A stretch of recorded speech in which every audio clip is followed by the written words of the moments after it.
Hello everyone সকলোকে পুনৰবাৰ স্বাগতম জনাইছো মোৰ ইউটিউব চেনেলটোলৈ। আজি মই লৈ আহিছোঁ এটা পিউৰলি হোমমেড পিজ্জা। তাত মই চিজ, ইষ্ট আৰু অভেন একো ব্যৱহাৰ কৰা নাই।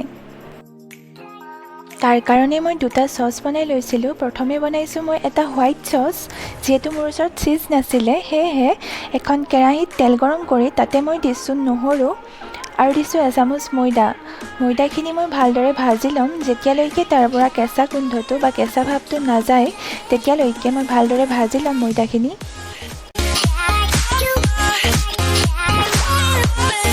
মোৰ এইখিনি ভজা হৈ গৈছে। এতিয়া মই ইয়াত দিম আধা কাপ গাখীৰখিনি দি মই এইখিনি লগালগ মিক্স কৰি যাম, নহ'লে গোটা বান্ধি আহিব। এইধৰণেৰে মিক্স কৰি যাব। প্ৰয়োজন সাপেক্ষে আপোনালোকে ইয়াত পানীও ব্যৱহাৰ কৰিব পাৰে। এইখিনি লাহে লাহে ডাঠ হৈ আহিছে। ইয়াত মই এতিয়া দিছোঁ অকণমান নিমখ আৰু দিম অকণমান জালুকৰ গুড়ি। মিশ্ৰণটো বেছি ডাঠ নকৰিব কিয়নো ঠাণ্ডা হৈ গ'লে এইখিনি আৰু ডাঠ হ'ব। এতিয়া মই গেছটো অফ কৰি দিম।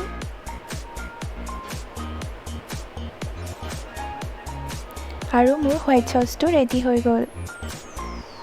এতিয়া মই বনাম পিজ্জা চচটো। তাৰ কাৰণে মই তেলত দিছোঁ অলপ নহৰু, তাত দিছোঁ এচামুচ ৰেড চিলি পাউডাৰ আৰু আধা চামুচ গৰম মছলা। এইখিনি মই ভালদৰে ভাজি ল'ম।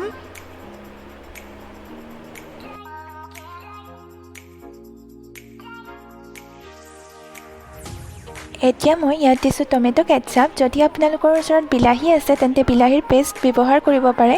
মোৰ ওচৰত নাছিলে। তাত মই এতিয়া দিম অকণমান নিমখ। পুনৰ সকলোখিনি ভালদৰে মিক্স কৰিম আৰু গেছটো অফ কৰি দিম। আৰু এয়া মোৰ পিজ্জা চচ ৰেডি হৈ গ'ল। ডোটো বনাবৰ কাৰণে মই লৈছোঁ একাপ ময়দা। তাত মই দিম অকণমান নিমখ। এতিয়া দিছোঁ আধা চামুচ বেকিং পাউডাৰ আৰু অকণমান বেকিং ছ'ডা।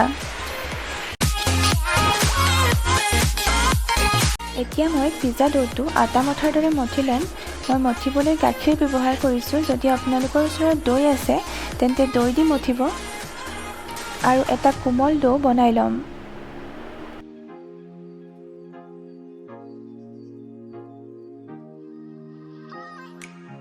মোৰ ডোটো সনা হৈ গৈছে। এতিয়া মই ইয়াত অলপ ৰিফাইন তেল সানি দিম যাতে শুকাই নাযায় আৰু ইয়াক 30 মিনিটৰ কাৰণে ৰেষ্ট কৰিবলৈ দিম। 30 মিনিট পিছত মই ডোটো উলিয়াই ল'ম আৰু ভিডিঅ'ত দেখুওৱাৰ ধৰণেৰে বেলি ল'ম। বেছি পাতল নকৰিব। এতিয়া মই এখন প্লেটত অলপ ৰিফাইন তেল সানি এই ধৰণেৰে পিজ্জা বেচটো দি ল'ম তাত আৰু এখন কাটা চামুচেদি এই ধৰণেৰে ফুটা কৰি ল'ম। ইয়াত মই এতিয়া দিছোঁ পিজ্জা চচটো। ভালদৰে এইটো সানি ল'ম।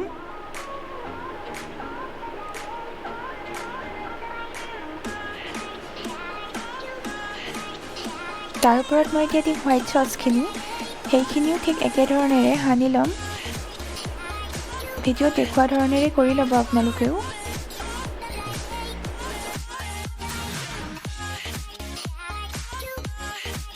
এইখিনি হৈ গৈছে।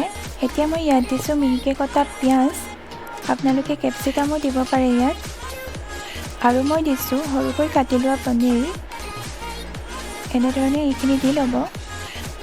এতিয়া মই এখন কেৰাহীত এডাল ষ্টেণ্ড পাতি 5 মিনিটৰ কাৰণে কেৰাহীখন অলপ গৰম কৰি ল'ম। আৰু এইফালে ৰেডি কৰি থোৱা পিজ্জাটোত মই অলপ চিলি ফ্লেক্স দি দিছোঁ। এতিয়া মই পিজ্জাটো কেৰাহীখনত বহাই ঢাকন লগাই দিম আৰু ল' ফ্লেমত 30 পৰা 35 মিনিটৰ কাৰণে বেক কৰিম। এয়া লাহে লাহে মোৰ পিজ্জাটো সিজি আহিছে আৰু ইয়াত মই এখন কাগজ ভৰাই দিছোঁ।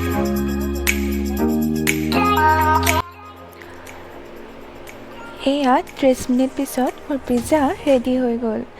আশা কৰোঁ আপোনালোকেও বনাই চাব আৰু কেনেকুৱা পালে মোক জনাবলৈ নাপাহৰিব। যদিহে মোৰ ভিডিঅ'টো চাই ভাল লাগিলে তেন্তে লাইক কৰিব আৰু মোৰ চেনেলটো ছাবস্ক্ৰাইব কৰিবলৈ নাপাহৰিব।